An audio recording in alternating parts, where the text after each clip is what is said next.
Yo. 44 bars. Testing lang natin to, yeah. So tayo ngayon sa safe spot, yeah.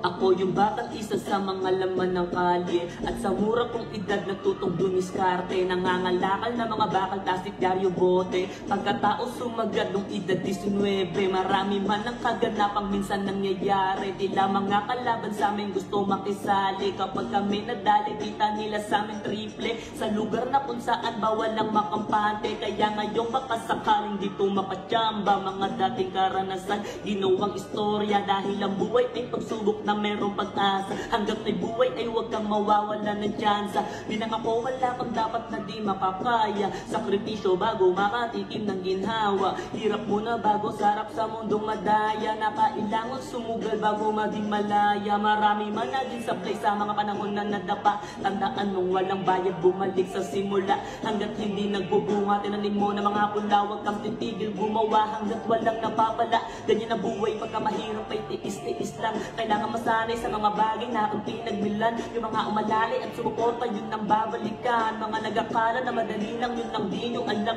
Marahil ay wala ko dito sa inyong harapan. Sa kagustuhan ko mag-rap kaya ginaganapan. Mga kanta ng Mavs na sa'king inaabangan. Kada bitaw ni Smagla sa'king sinasabayan. Hanggang inaral kong mabuti kung paano ang umulat. Nilawakan ng sarili at sinimulang sumulat. Mga tunay na nangyari sa kahapong mga sugat na ngayon ay di ko sukat na dito ko mauulat. Husgahan man ako ng kinahiligan kong laro. Pagkap di nila alam ang maintindihan ako. Habang puro lait lang ang kaya nilang ibato. Bilang na lang yung mga tunay dyan na gustong sumalo. Tandaan mo ang diamante nasa iyong kaalaman. Hindi biro ang mabuhay makipagsapalaran. Gawin mong inspirasyon lahat ng iyong karanasan. Pag yan ay iyong nalagpasan ay tatawanan mo na lang. Tandaan mo ang diamante nasa iyong kaalaman. Hindi biro ang mabuhay makipagsapalaran. Gawin mong inspirasyon lahat ng iyong karanasan. Pag yan ay iyong nalagpasan ay tatawanan mo na lang.